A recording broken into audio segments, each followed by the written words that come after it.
Let me introduce session chair, one of the eminent professor, Dr. A.K. Muthuswamy sir, Associate Professor in Department of English, VH Nasan College, Virudhunagar. He did MA, B.Ed, MPhil and PhD in English discipline. And he is having 23 years of teaching experience and 24 years of research experience. His area of interest is comparative literature and translation, post-colonial literature. And Dr. A.K. Muthuswamy sir served as a member in various committees in the college. He attended and organized many seminars, workshops, and faculty development programs at national and international levels. And he guided 9 PhD holders and 4 ongoing PhD works. And he completed 17 MPhil PhD work. And Dr. A.K. Muthuswamy sir presented a paper in national and international levels, and he published many research articles in UGC recognized journals. And he authored 1 book and edited 11 books, and he completed a UGC minor research project also. Let me invite eminent professor Dr. A.K. Muthuswamy sir to introduce the resource person, Dr. Manimekalai Kalidasan. Thank you for your nice introduction. Warm greetings to you all, ladies and gentlemen. On behalf of the organizers of the International Virtual Conference on Recent Trends and Innovations in Science and Engineering and Social Sciences, I express my sincere thanks to our college managing board for having given us a green signal to organize an International Virtual Conference. Next, I thank our beloved principal, who is always our source of inspiration. Without his helping hand, encouragement, advice, and support, the success of this International Virtual Conference would not have been possible. Let me come to the main business. With immense pleasure and gratitude, I take this opportunity to introduce this session's resource person, Professor Dr. K. Manimekalai, MCom, MEd, MSW, MPhil, and PhD. She held a very prestigious and honorable post of Vice Chancellor of Mother Teresa University, Kodaikanal. Currently, she is Professor and Head Department of Women's Studies, Alagappa University, Karaikudi, and also is the Director in charge of DDE, Alagappa University, Karaikudi. She has put in 27 years of service in the noble field of teaching professor. She has a very rich research experience comprising of 28 years. She also holds additional responsibility by becoming Dean, Faculty of Art, Alagappa University, Karaikudi. Her third areas of research are women's studies, women empowerment, violence against women, and entrepreneurship. She has so far produced 5 PhDs, and at present 4 PhD registrants are pursuing their research under her able guidance. She has also guided 8 MPhil scholars. She has undertaken and completed umpteen number of projects, to be exact 69, out of which 5 projects were funded by UGC. She has published her research articles at international and national conferences and journals. In International Journal 4, in International Conference 9, in National Journal 3, and in National Conference 2. He has also authored 17 books. In addition, he has published 17 articles in newspapers and magazines. He has received many distinctive achievements and awards. To name few are Innovative B School Award, Best Vice Chancellor Award, Best Social Worker Award, Best Teacher Award, and so on. He has played a leading role in organizing many events, that is to say 62 in number. He has participated and presented 130 of her research articles in national conferences. At international level, 22 research papers have been presented by her. He has also conducted many training programs. With regard to overseas exposure, she has visited China and Turkey. She holds membership in many professional bodies. editorial board 3, advisory board 17, academic bodies 3, and she has also been resource person in many national and international conferences. Her contribution to social development is paramount. Thus, we are fortunate enough to have such an eminent personality and erudite scholar as our resource person for this session. On behalf of our chief patron, Through T.J. Jayakumar, Secretary and Correspondent of our college, patron Dr. P. Sundravandian, Principal of our college, Organizing Secretary Dr. N. Jayakumaran, Dean Research and Associate Professor of Physics of our college, Srimati M. Uma Sundari, Secretary, Pearl, Foundations of Educational Excellence, Bangalore, International National Advisory Committee and Organizing Committee. I welcome and invite Dr. Mani Mehalai to deliver a special speech on gender impact on COVID-19 from Indian context. Madam, please. My special congratulations goes to this team because they have combined all the three important areas.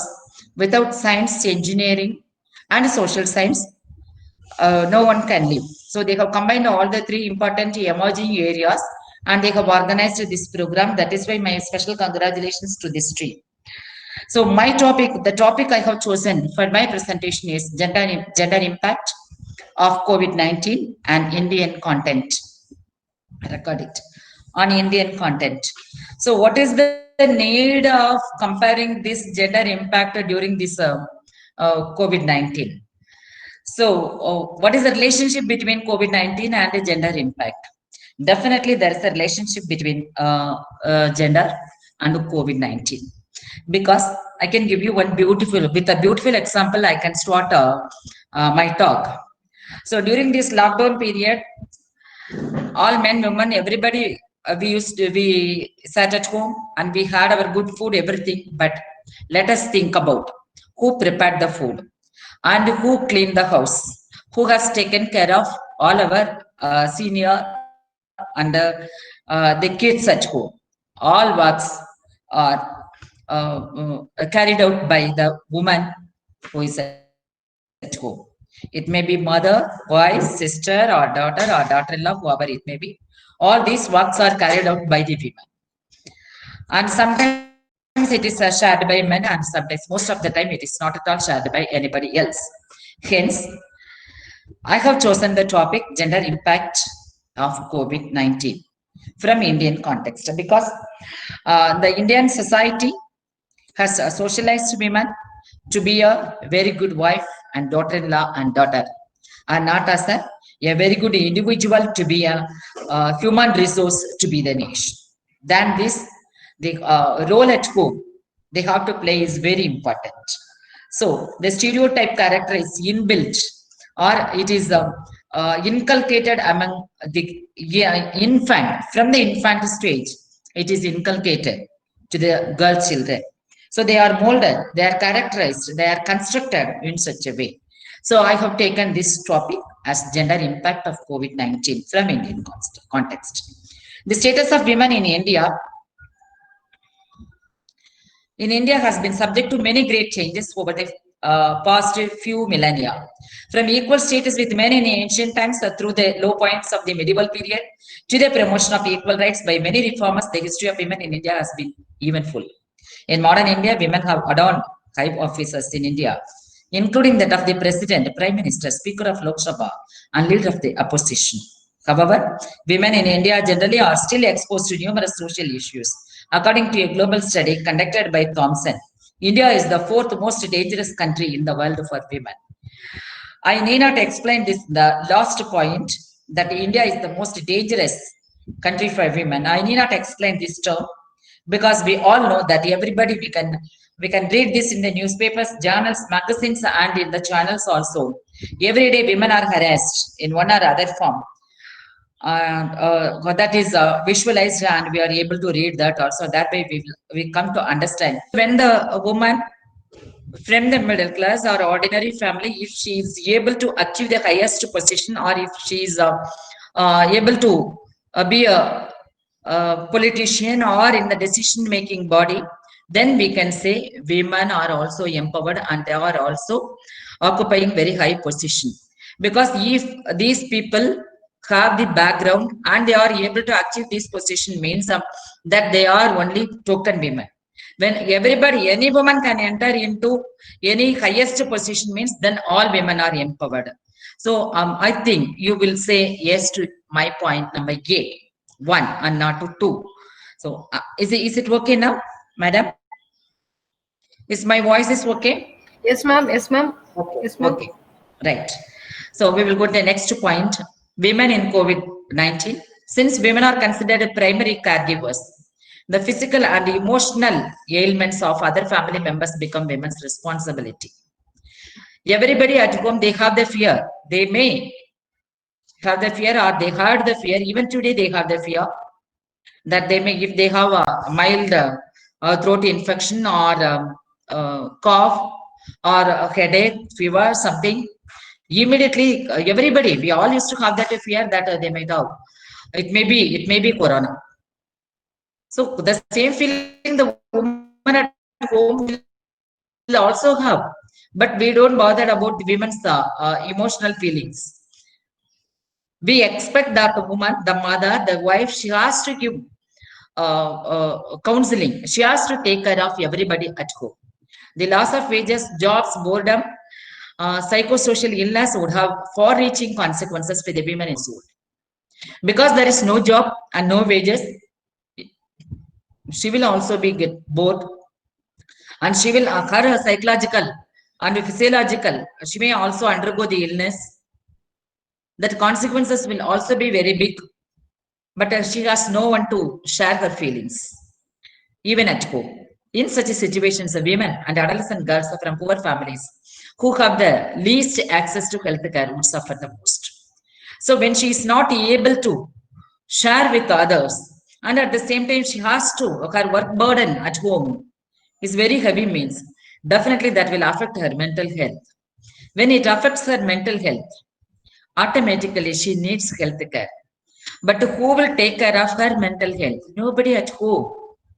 So definitely it affects her physical health also. But generally, if anything happens to a woman, she takes some medicine. She prepares some medicine at home and she will take. She never used to go to the hospital most of the time. So health care of a woman is very important because she is the backbone of any family. So dimensions of wellness. Next, occupational wellness is very essential for that spiritual and emotional, physical, intellectual, environmental, and social wellness. Through occupational wellness, that family will become economically well off. To become economically well off, if we are economically well off, all other needs will be one or other way satisfied. That is what we think. So to become economically well off, my emotions should be stable. If my emotions are stable, my physical condition will also be stable. If my physical condition is stable, then I can think intellectually. To have an intellectual thinking, my environment should be enabling environment. It should be happy environment. Then that society should be a peaceful society. In that peaceful society, my occupational environment will be the happy environment. My contribution towards my service, my career will also be good. When my career contribution is good, automatically the GDP will increase. HDI will increase.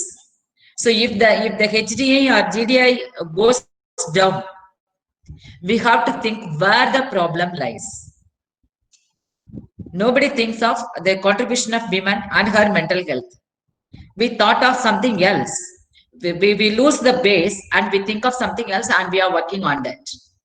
That is why there is a gap between our expected GDA, HDA and the actual reach. So let us, when we talk about women's health, women are at a greater risk from the health perspective of facing the pandemic. How?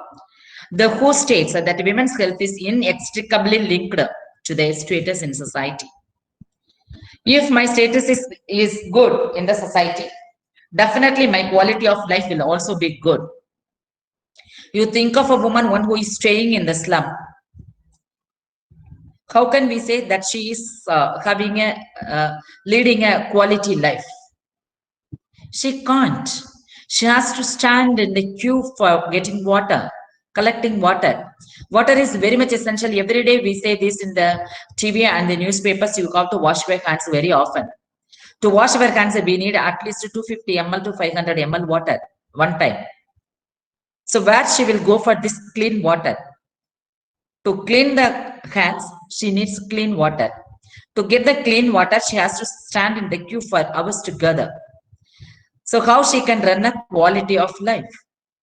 So health is inextricably linked to the status of women in the society. It benefits from equality and suffers from discrimination. Very true. If there is an equality, women will enjoy the benefit.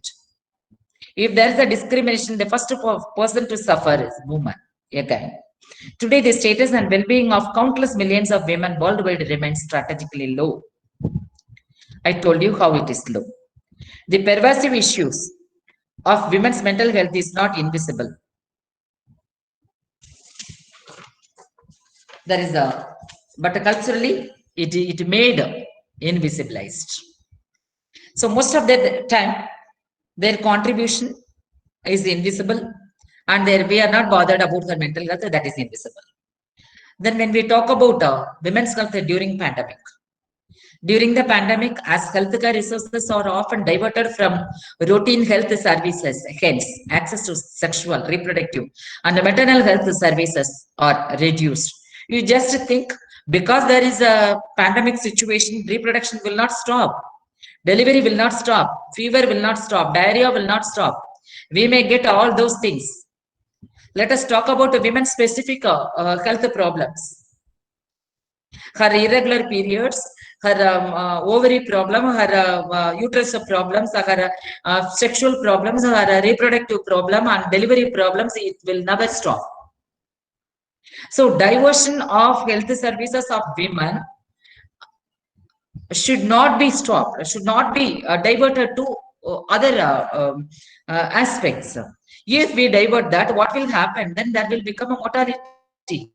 Mortality rate will increase.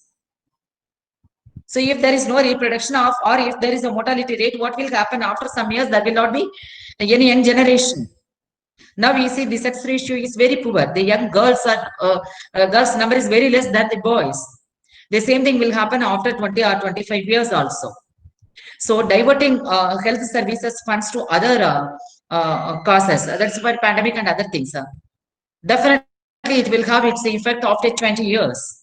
The challenges in accessing contraception, safe abortion, and medication further perpetuate the isolation, violence, and feelings of shame and lowered self-worth, and heighten the risk of women's health and well-being. So if any woman she goes for abortion, definitely that will have its effect on her health more than the delivery. She may lose her energy during delivery. If she goes for abortion, that energy loses more than the delivery.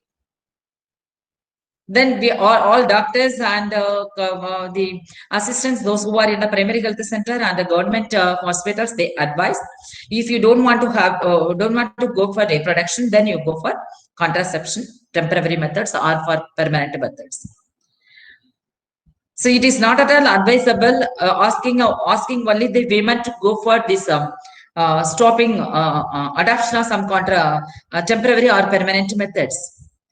It is a family, the husband and wife, both of them have to decide. Otherwise, they can advise them to go for the natural methods to stop the reproduction.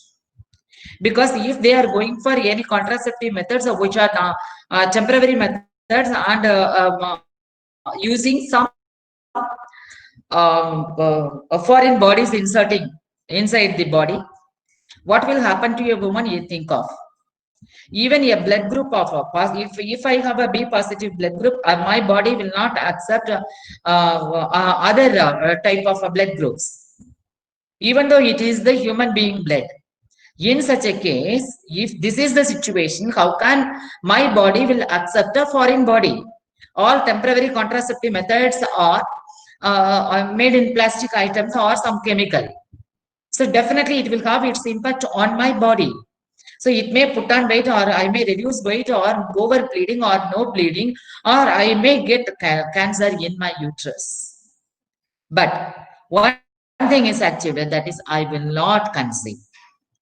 So stop conceiving is not alone the purpose. We have to take care of the health condition of a woman also. Hence, we can educate the woman to go for men and woman, the couple to go for temporary methods or to go for a permanent methods. So thereby we can make the people to keep their health safe. Then the visible and invisible wounds of exploitation and abuse remain with women throughout their lives. Already because of this exploitation and abuse, already she is mentally and physically tired and upset. Her health condition is very much affected because of this. But how the society will treat, how the society will deal with that woman, you just think of that situation. It will be very worst. I can tell you, we need not talk about the abuse. You just think of the puberty or menstruation period. During menstruation period, the woman or the girls, they will be kept outside the house for 3 or 5 days. Why they kept women outside the house for 3 or 5 days means, in olden days they used to cook in big pots, and they will be cooking 2 or 3 or 5 kgs of rice. It will be very heavy, and that they will be making use of the firewood. So it will be very hot. So during menstruation period, the woman's body will also be very hot. And she is not supposed to carry heavy weight. That is why, because at that time it was there is no nuclear family, only joint family system. So to give rest, they kept that woman outside for 3 days or 4 days. But today that is not the situation. But even today, this practice is adapted in most of the families in the villages, and they keep the woman outside the house, and everybody will be knowing that girl has attained us menstruation during this month. So how awkward it will be to the woman or to the girl. Today that is not the situation. We are not going to carry a big pot. We are not going to sit in front of the firewood stove. So we can change something, but this is the way they are exploiting or they are harassing women at home. Then when we talk about the mental health and the facts, I can give you this data. 41.9% of the women have neuropsychiatric disorders than the men. Men are only 29.3%. So neuropsychiatric disorder, women are affected more. Why? It is because of the depression. Because why women have this depression means, I can tell you, because they have no one else to share their feelings. In olden days, they are completing their all household work. They sit in the veranda and they will be sharing their feelings with the neighborhood. But today there is no veranda and there is no sharing. They are sitting within the 4 walls and they will be watching the TV and they will be listening to the stories of the serials, and they try to compromise, or they try to identify themselves with the serial heroine or villains. So automatically they are under depression. So that depression will lead to so many other problems. One such a problem is a neuropsychiatric disorder. Leading mental health problems of the older adults are depression. It is quite common among women. An estimated 80% of 50 million people affected by violent conflicts, civil wars, disasters, and displacement are women and children. If anybody wants to share, anybody wants to show their power, immediately they exhibit their power during wartime or disaster or displacement only on women by raping them or abusing something. Very bad it is. Lifetime prevalence rate of violence against women ranges from 16% to 50%. It is increasing day by day. And above all, at least 1 in 5 women suffer rape or attempted rape in their lifetime. That too particularly among by their own husbands or by their own relatives or the friends or the neighbors, and not by the unknown people most of the time. Reorienting the domestic space. Lockdowns and self-quarantine measures across the world have increased women's workload as more people are homebound for a continued period of time and caregiving tasks have increased. So I started my talk only with this uh, point. Data from the organization from Economic Cooperation and Development shows that Indian women do nearly 6 hours of unpaid care work each day. This unpaid care work is invisible, and there is no economic value for this. So it will not be included in our HDI or GDI. What will happen? You just think of. The Indian man, on the other hand, spend less than an hour or on an average doing the same. They will not be spending any time at home. Most of the men, they will not share the household work. Globally, women perform 76.2% of the total hours of unpaid care work. That is the pathetic situation prevailing in India. The violence against women, a pandemic, physical violence against women, the result of gender ideology, continues to be a problem. At least 1 out of every 3 women has been beaten, forced into sex, or otherwise abused in her lifetime. Every year, millions of women are raped by partners, relatives, friends, and strangers, employees and colleagues, soldiers, and members of the groups also. The World Health Organization has reported that up to 70% of female murder victims are killed by their partners. So every time it happens, immediately all channels and newspapers, they talk about the issue for a week or 2. And then when the next issue comes, they will forget this. Automatically, because it is a women's problem, automatically everybody will forget. And the women has to suffer individually. Very, very, very rarely she get the support of group or the government. So we have spoken about the mental health. We have spoken about the economic situation, and now we are about to talk about the educational situation. The low level of women literacy level is low when compared to men. The number of girl students is considerably lower than the number of boy students in the schools. Even girls who do enroll in schools may have irregular attendance due to their demands on them and the fact that their education may not be prioritized. Girls are more likely to repeat years, to drop out early, and to fail in key subjects. When we conducted the action-oriented research among the girl students in the nearby areas, very pathetic information they have given, but that is real information also. When we spoke to them, why you absent yourselves to the schools very often? They said, if my neighbor girl is not coming to the school, I can't come to the school because I can't go alone. That's number 1 point. Why if she is not coming, if she has not come, why you can't come? Because there is no safety. We have to cross a small forest in between my village to the town to reach the school. So it is not safe for me.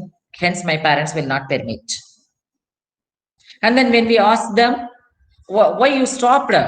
When we spoke to the school dropouts, why you have dropped the vessel from this? They said, Madam, because there is no toilets and if there is a toilet, there is no water. After attaining puberty during menstruation period, we found it very difficult because we are very young. It is very difficult to manage from 9 to 5.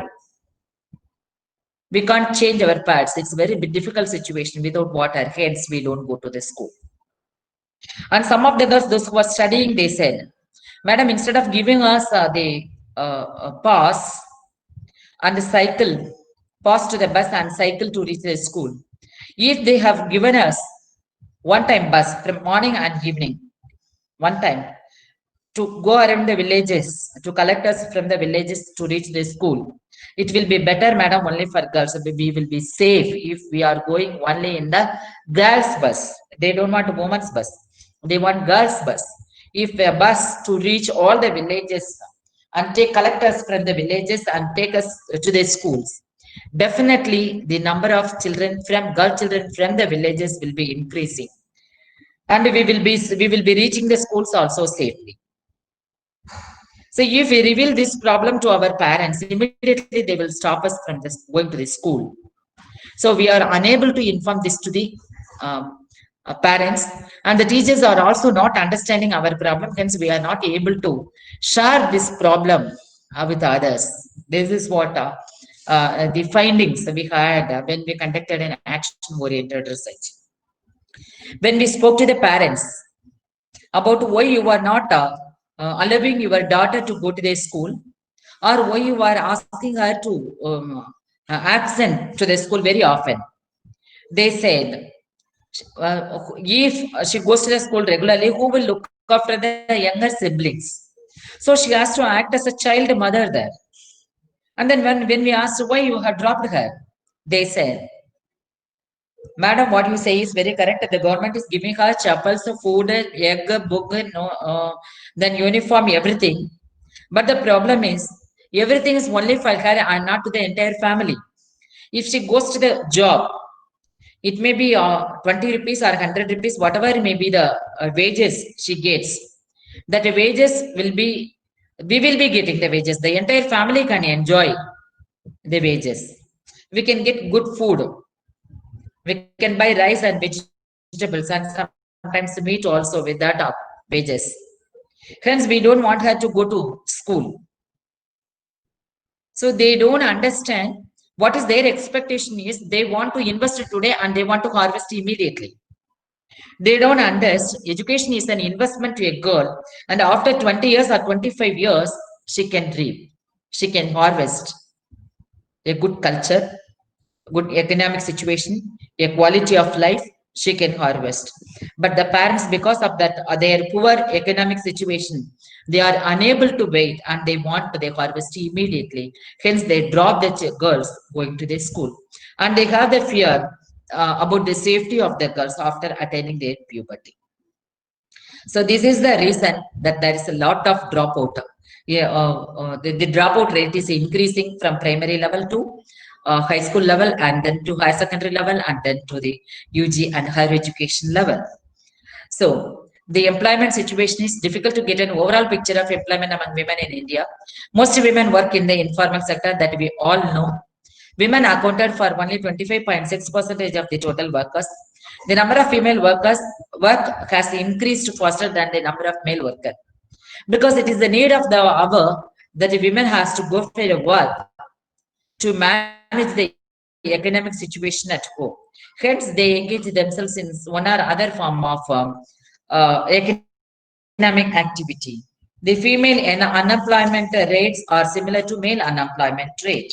That is also true.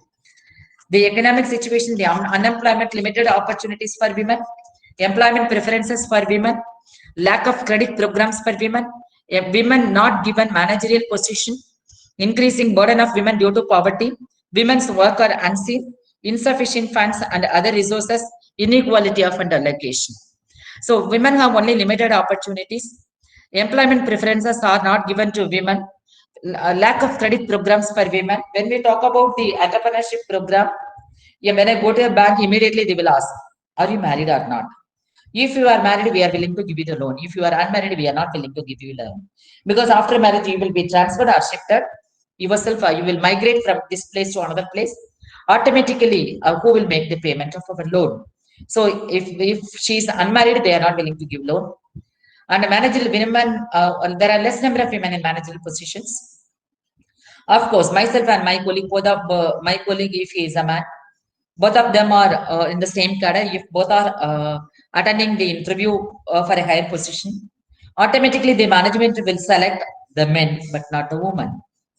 Why? Because when we are talking about the managerial position, they have to work even after hours. And it requires mobility. It requires decision-making power. But what the society thinks, what is in the minds of everybody, women do not have the decision-making power, and women can't work after working hours. And women do not have the managerial capacity to administer the entire system. Unlike this, they have a number of myths about women. Hence, automatically there is a glass ceiling, there is an invisible glass ceiling which prevents women not to go higher in the position. Hence, there are only few women are in the top position. An increased burden of women due to poverty. We say from a feminist perspective, it is feminization of poverty. I would like to explain this term. If there is if the family is living in poverty and there is a very less quantity of food is available, immediately what the mother will do, she will serve the food to children and husband, and she will take the water in the rice. Some water she will manage and she will not take food. This is called a feminization of poverty. And otherwise, if there is only small amount of money and they can give a good education for only one child, it means automatically the parents will educate the boy child and not the girl child. This is also feminization of poverty. So like these ways, the women are discriminated. And the women's work are unseen. Whatever work they do at home, it is not at all having any economic value. And it is not at all recognized. Even if they do the same work in the organized or unorganized sector also, it is not given importance. And insufficient funds and other resources for women-related issues, the funds allocated are also very less. So automatically women suffer from economic problems. So I would like to conclude. It is not only the COVID has the pandemic, it has affected men and women differently. It has also affected unequally. It is not only affected them differently, but also unequally, because more work, drudgery of work for women, those who stayed at home. Therefore, only an approach that recognizes the special needs and rights of marginalized and excluded people can have a meaningful and lasting impact on the well-being of all our people. They need to be included and represented in economic and emergency response planning. So when women are included in the decision making, then automatically their concern, they know the pain and strain of women, those who are even at home.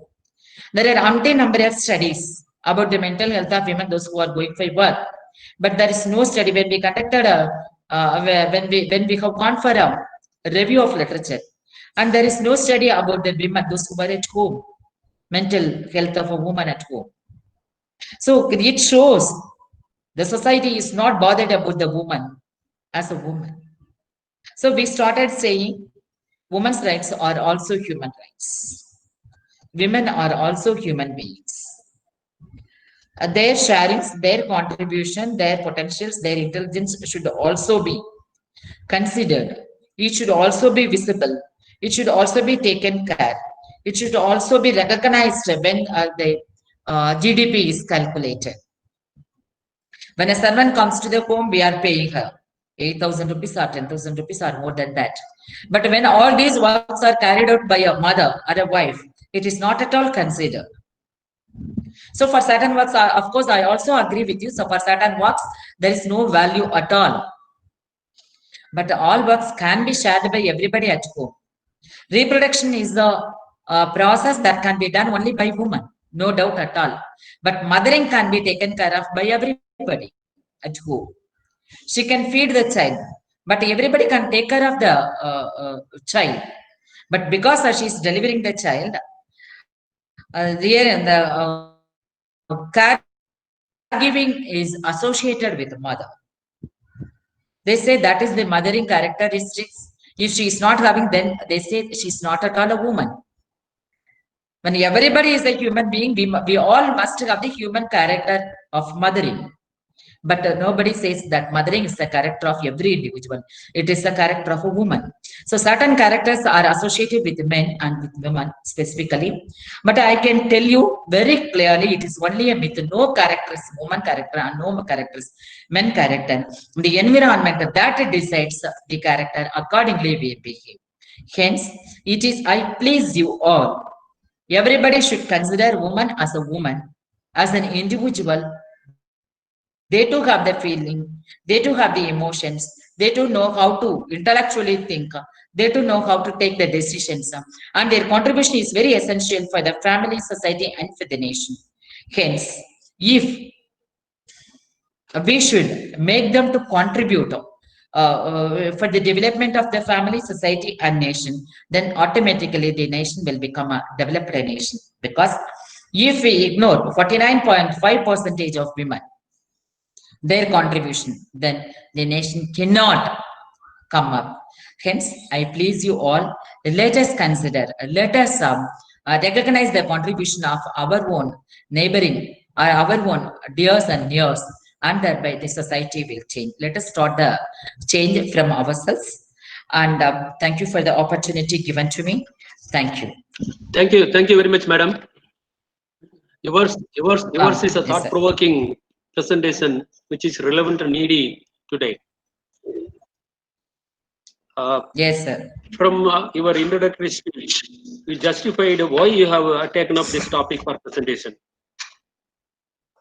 And in the course of your lecture, you have traced the status of women in India and their role in COVID-19. And you also discussed the relationship between gender and COVID.